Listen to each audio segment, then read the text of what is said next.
faire plus vite.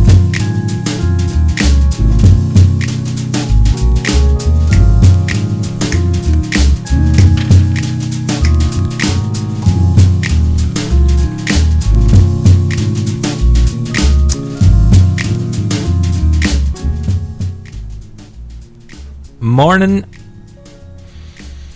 Bonjour. Welcome to episode 4. We're skipping a week. Technically, it's 5.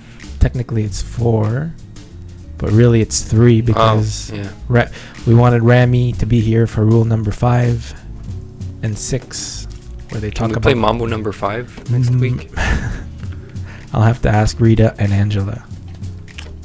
Maybe Jessica. Sometimes.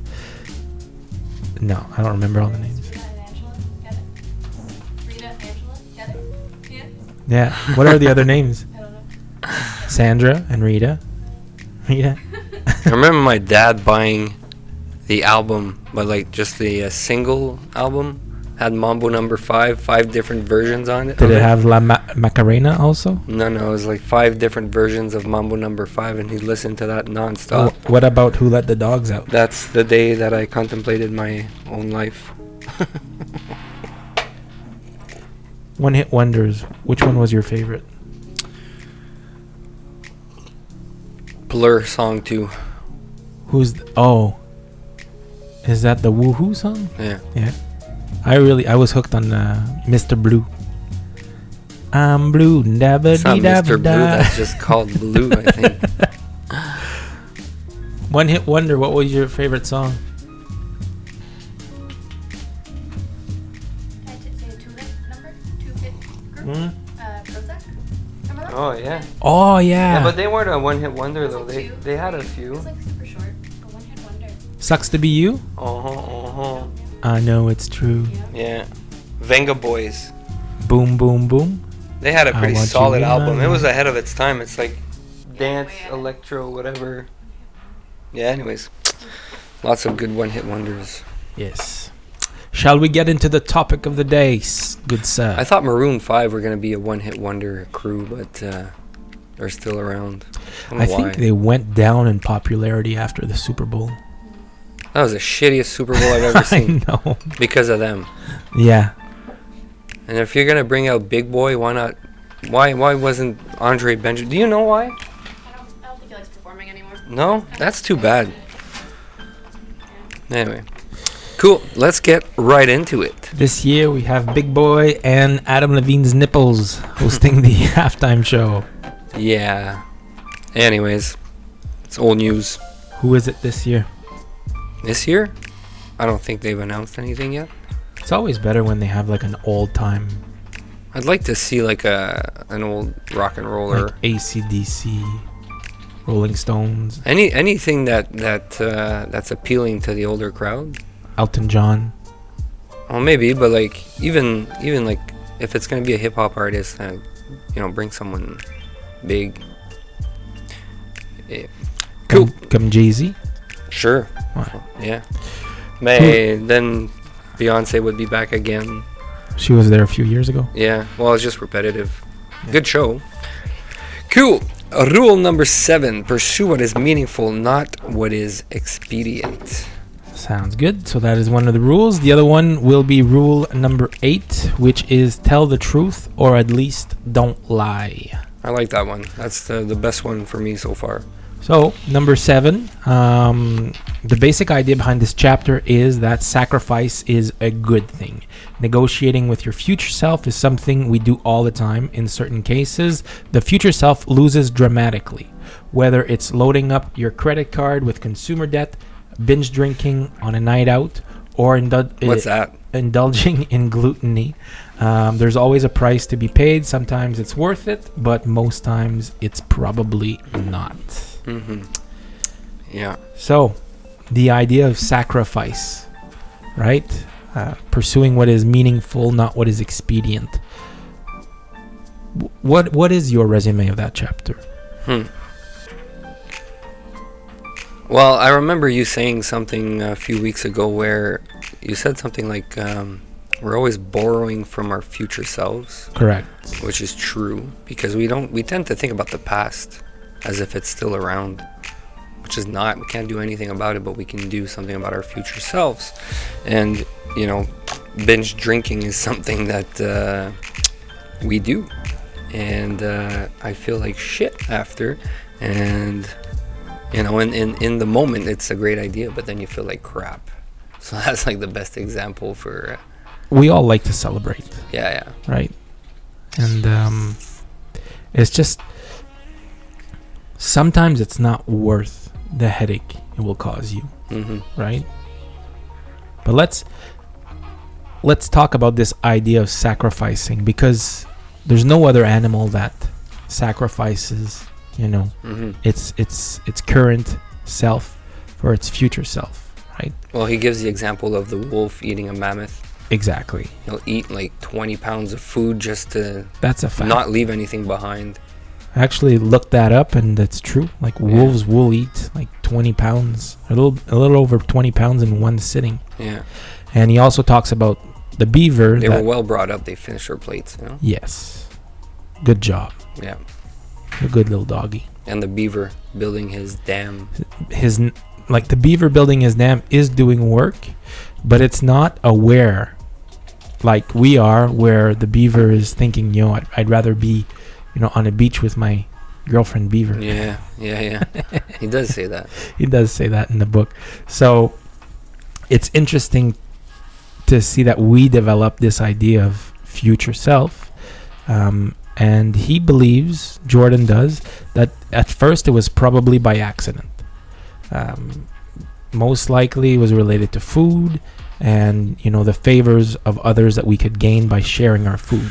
Yeah. We were killing like large animals like mammoths, where we could eat a bit, but then we'd have some leftovers for the future. Yeah. And then people started to realize, well, if I leave a bit of meat for my neighbor or, for somebody that I'll meet, Yeah. then, there might be some favorable outcome to that. Yes. So I found that very interesting. Yeah, there is a quote related to that where he says, "Practice sacrificing and sharing until you become an expert at it, and things will go well for you." Isn't that the truth? Yeah, very, very truthful. Isn't that what a career is, or work? Well, yeah, I guess so, eh? He breaks it down in the logic of work. If you boil down the work, you scrape off everything that has to do with it. Yeah. He summed it up to sacrifice now to gain later. Mm-hmm. I mean, we can all find work that we enjoy. Yeah. But the return of something of value for the work being done now, that's essentially what it is. It's like playing Mario and finding a 1-up. What do you mean by that? Well, you're gaining more life. For the future. Yeah. For when you die. For when you're down and out, feeling blue. Yeah. So you're chasing those 1-ups. those green mushrooms. Yeah. It's a nice tie-in to our Twitch stream. I guess so. I'm full of shit. I don't know what I'm saying. Well, I thought of a few examples in my life. So there's this idea, right, of taking a nice big trip. I used Italy here, and that trip costing $4,800. But you and your wife both like to go out to fancy restaurants at least twice a month. Nothing crazy, but those bills always amount to $200, right? Yeah. A few drinks, tip, you'll be paying $180 to $220, Yeah. and that boils down to $400 a month. Yeah. On outings. But if you multiply 400 by 12, then you're paying your $4,800 for the trip. Yeah. So you're sacrificing a little bit. Yeah. Every time that you're not, indulging in gluttony and going out, to have a bigger payoff in the end. So that's very and the results, it lasts longer. Like the enjoyment lasts longer. Or you can even think of the other way around. Like I know when I first started working in real estate, I would try to follow my friends around, knowing that I didn't have the money to do so, I would still spend and join in on the fun every weekend, every weekday, basically. But then when the time came to pay my bills, I had no money left, and I thought, man, was I stupid. I knew this was going to happen. I freaking knew it. Spent my last $20 on food when I already had food at home, instead of, keeping it for bills or whatever, or gas money. So it can go both ways. No, I get it. You can thank yourself later or kick yourself in the ass. What's that you do? Yeah. Yeah, that makes a lot of sense. Yeah. There's also a small example here that I thought of. So a small sacrifice will yield a small gain. Yeah. But a big sacrifice will yield a large gain. Yeah. And small sacrifices could be paying off your debts today will avoid you to pay the interest later. Yeah. Big sacrifice would be going to medical school for 7 to 9 years. Yeah. Will allow you to have amazing opportunities and also to help lots of people. Yeah. Right? So whenever you got to do some work and you don't feel like it, ask yourself if it's going to have a positive return for you. Yeah. In our work, following up with clients, we have leads that we need to follow up with, and sometimes, to be quite honest, I'd rather not. Yeah. But if I don't follow up with those clients, a week from now, I won't have those new clients. Yeah. There won't be any payoff. Exactly. So sacrificing some work now to gain later is very, very applicable here. Makes sense. Makes a lot of sense. Yeah. Martin. Thank you. Yeah. Yes. What are you writing? We have somebody that's listening. I don't know if they're actively listening. Where do you see the follower? Or the... What are your thoughts? Where do you see the name? We don't know. Okay. Yeah. Well, pretty much sums up rule number 7, I guess. Yeah, I'd say so. It's simple yet very powerful. Like right now, I'm on a journey for weight loss. Yeah. And is that the same journey you've been on for the past year? Well, there is a huge difference, and that falls in chapter number 8. You've been shamed. And I will talk about it. This conversation I had with my doctor. Yeah. Telling the truth, or at least not lying. Yeah. Nice man.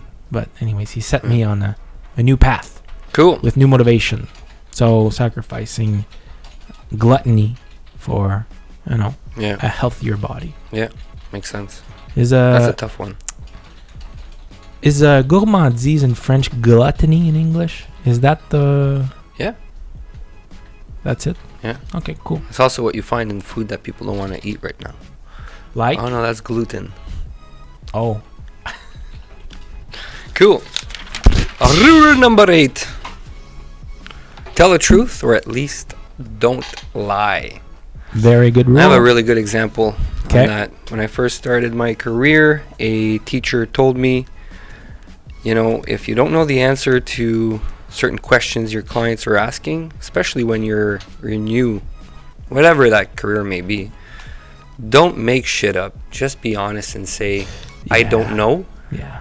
But also, by telling the truth, say, I don't know, but I'll be the first one to find out. That's the best. And you gain so much respect by doing that. True. And people can sniff out bullshit from a mile away. Or most can, anyway. So true. So that paid off a whole lot thus far. Yeah. Yeah. So that's why this chapter resonates with me a whole lot. Definitely. Yeah. Can you think of any other instances where you might have lied in order to smooth the conversation? Off the top of my head, no, I'd have to think about that for a second. But yeah, I'm sure I've done it quite often. Because when my girlfriend asks me if she looks fat in them jeans. No. Is this your current girlfriend? I'm just kidding. Yeah. Move on. So what do you do with that? What do you mean? Because, well, let's talk about an example that Jordan talks about. He had a neighbor, Denis, when he was living in Montreal, right? And Denis was a biker. He had been to prison. Scary guy. Scary guy. Really, really liked to drink his vodka. about 40 ounces a day. And Denis was trying to quit drinking. Yeah. But Denis would also show up at Mr. Peterson's and Jordan and Tammy's house at 4 o'clock in the morning on, a binge, a cycle. And he would try to sell Jordan his toaster or his microwave because Denis was out of money. Yeah. Right? And a few times Mr. Peterson did give in and said, yeah, sure, Denis, let me buy your toaster. Had a collection of toasters at home. For $50 so just that put you this can, in my toaster closet. You can go buy your Smirnoff 40 ounce tomorrow. Yeah. And it was easier for Jordan to just give Denis $50 or whatever for whatever Denis wanted to sell in order to continue drinking. But at one point, Mr. Peterson had to make a stand and say, hey, Denis, I'm sorry. His wife was scared of him. Tammy is getting scared. And she cared about him too. She did. Denis also cared about Tammy. Yeah. So he had a conversation with him. And in the end, it sort of made the situation a lot better for Denis. Yeah. Right?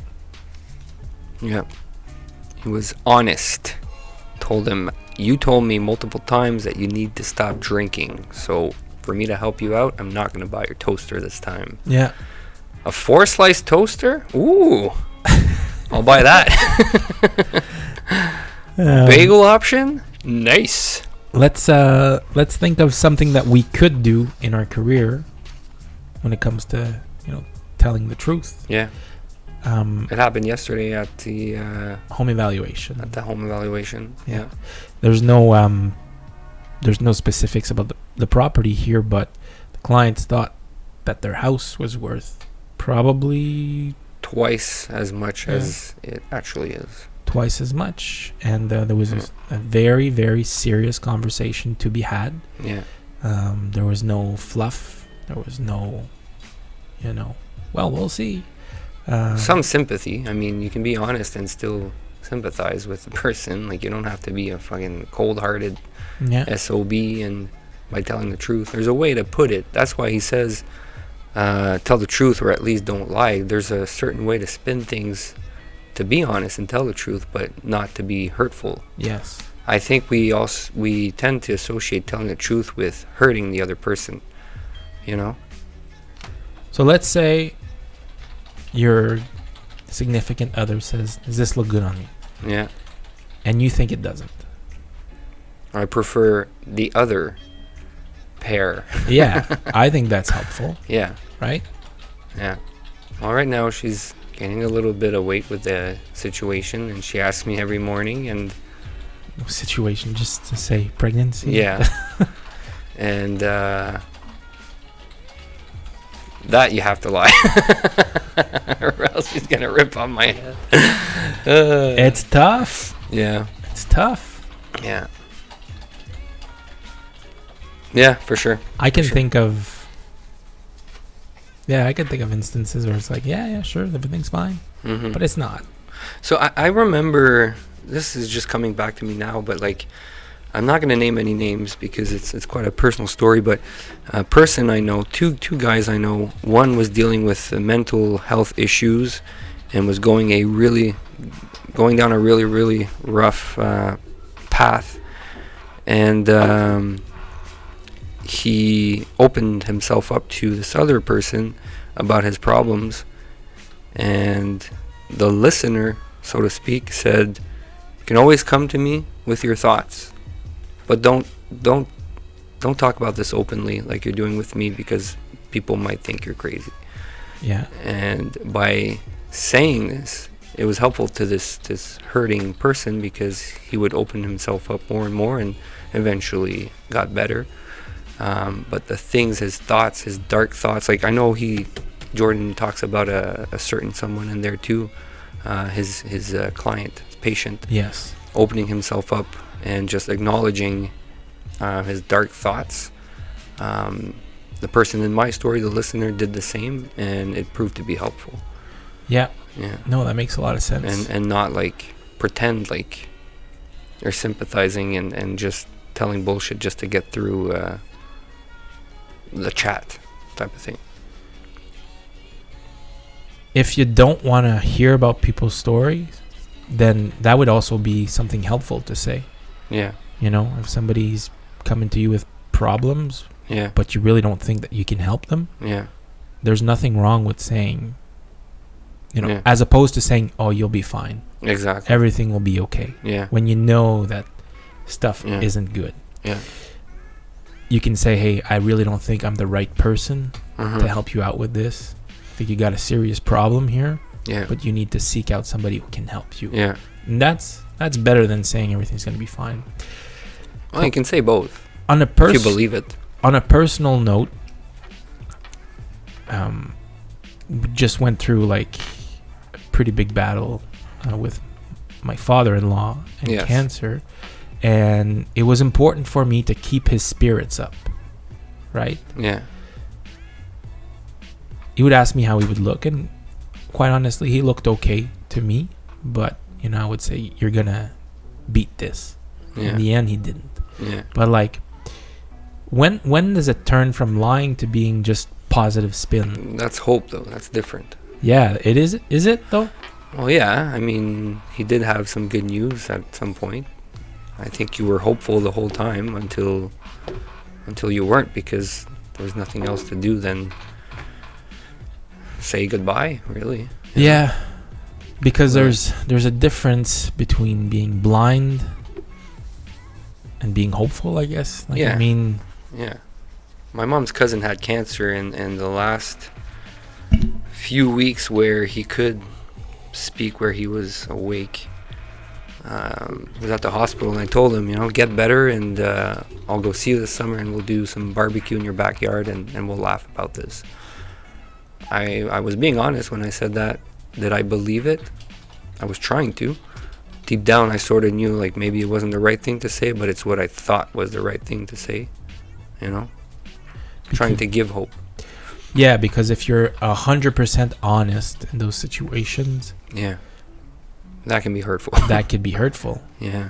But how do you wrestle with that if you don't want to lie? You have to say, I don't know how this is going to end. That's being honest. I have a feeling that you're going to get through this. Yeah. Is that being honest? If you truly think that he will, yeah. I think so. Yeah. I wrestle with that. He talks about that also. Like, when you start to question the world, it could be pretty painful. Yeah. Like, question your own behavior. Yeah. Being. Because hearing something like this, you know, as a rule for life, to tell the truth, Yeah. like, man, I do a lot of lying. Life lies. Yeah. That's something that he points out, the life lies. Attempting to manipulate reality or perception. I think we're all capable of that. We're all coupable. C'est quoi ça? Culprits. Yeah, of doing that. Life lies. We all have our little life lies. I'm just trying to think of other instances. Well, my example of appearing competent Yes. on you know, when you're talking to a client and they ask you a question and you want to appear competent, I still do it, but I'm not gonna exaggerate my knowledge. You know? Yeah. Fake it till you make it. Well, that would be a lie, right? Yeah. But it's a very useful tool Yeah. to walk into a listing appointment where you have no idea what you're doing. You've Yeah. never listed something like this. You've never worked on this type of project. Yeah. You walk in there with your shoulders back, Yeah. standing straight. Yeah. At some point, you have to use life lies. White lies is the same thing as life lies, probably. Yeah. I think we should rewrite that song. Life lies. What I is can't it? take it anymore. White Lies? Is that a song? Yeah. Is it Jack White? No, I don't know who it is. Anyways, tough concepts to deal with. As long as you're aware that you have an option to either bullshit your way through a conversation or life itself, or being honest, you can choose the path you're going down. and more often than not, telling the truth is much more powerful, or at least not lying. So let's do this exercise from now until next week. Let's try not to tell any white lies. Cool. You scared? Not really. I sort of feel like I already do that. Okay. Sort of, yeah. Well, I'll try to notice more. Yeah. Yeah. What's up? Yeah. This book is like a great introduction to a lot of past philosophers. Yeah. I don't know if you noticed that. He did mention a book. It's gonna come back to me, but it's something that you said that would be a good book to read. Or you have read. Man's... Oh yes, Search for Meaning. Yeah. Viktor Franklin. Yeah. You read that one? I did. That would be a good one to read on this podcast. Very dark. Yeah. Very dark.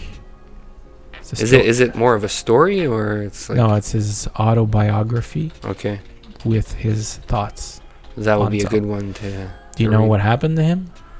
Not exactly, no. So he's a Jew, and he was in a Nazi prison camp. Well, that I knew, but didn't his wife get murdered and his daughter or something? So yeah, pretty much everybody he knows Okay. ended up getting. Okay.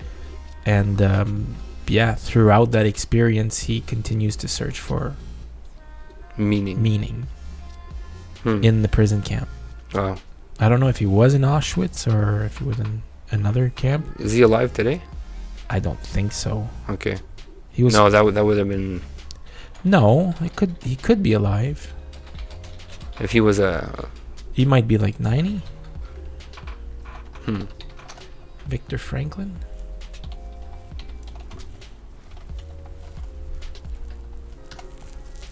Frankel. Und Frankel. Viktor Frankl.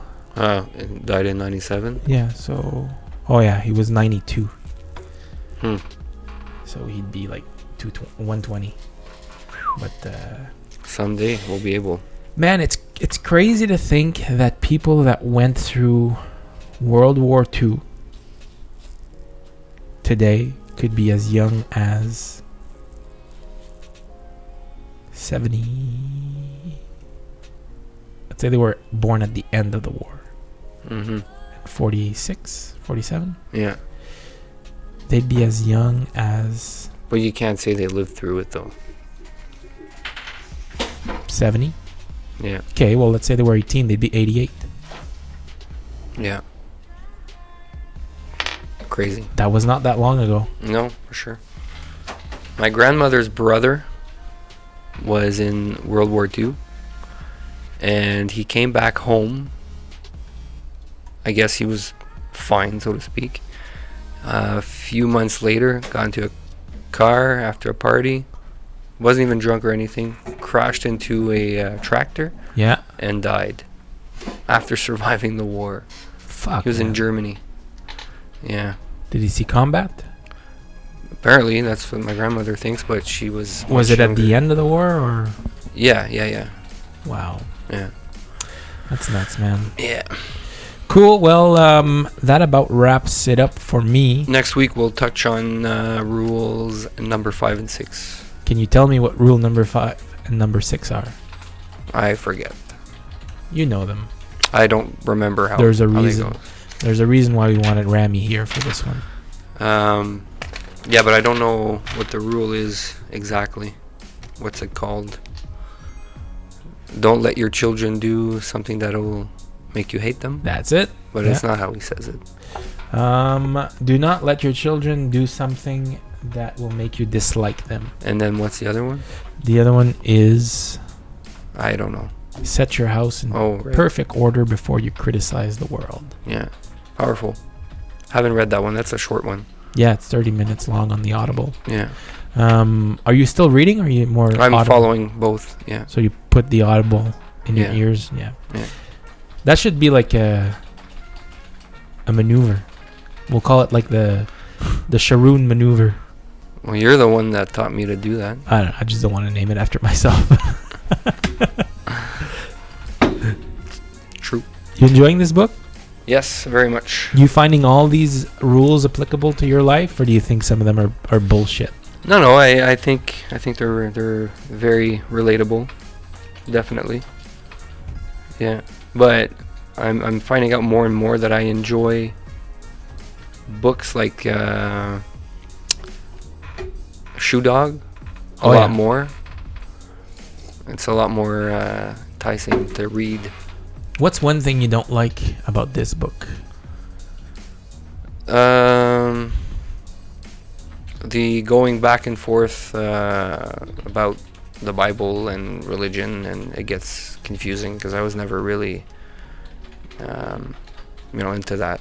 Yeah. So I knew about Cain and Abel. That's fine. Adam and Eve. That's fine. But like he mentions a whole lot of other names that I'm just like completely clueless. Yeah. I dislike that it's so centered around Christianity. Yeah. He does talk a bit about Buddhism, Yeah. Judaism, but I wish his stories. I guess it's kind of difficult for him because he was raised Christian. But these are important topics that he's talking about. You can tell that he's fascinated with the Russian culture too. Yeah. Yeah. Well, he talks about how bad things went. Yeah. It's a fascinating book to me. Yeah, absolutely. And I think I'll finish the book, but right now, this book is sort of like an introduction to great philosophers. I can't pinpoint an idea that is original to Jordan so far. No, of course not. The explanation is definitely his. Yeah. But it all derives from something else. Yeah, he's standing on the shoulders of giants. Of giants, other philosophers, which is fine. Yeah. I'm sure that Nietzsche and Descartes, read Plato. Wasn't there a Nietzsche in Shoe Dog? Well, yeah, they make reference to Friedrich Nietzsche. Okay. Oh, a character? Yeah. That worked for Tiger Shoes. I Yeah. gotta get me a pair of Tiger Shoes. I told you I saw them, right? Maybe like a Japanese.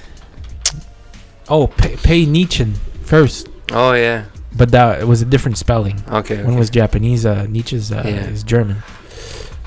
Okay. Cool. C'est bon, les amis. Let's see if we have any comments. Not today. That's fine. That's fine. C'est encore Hans? Oui, c'est encore Han.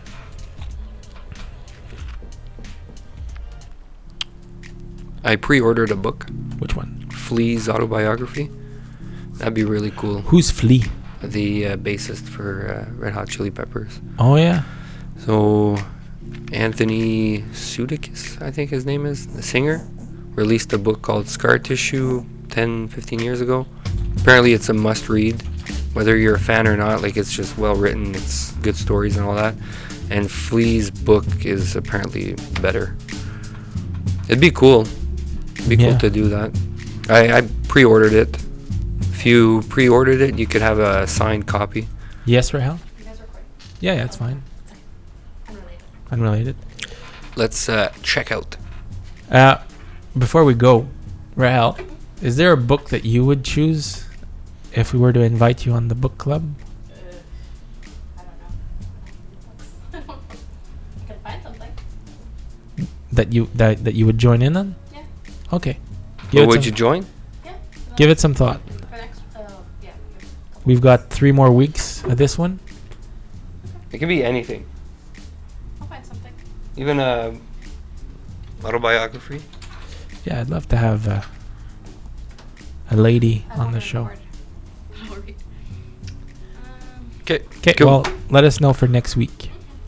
Handmaid's Tale. Ugh. It's dark. Is it? Yeah.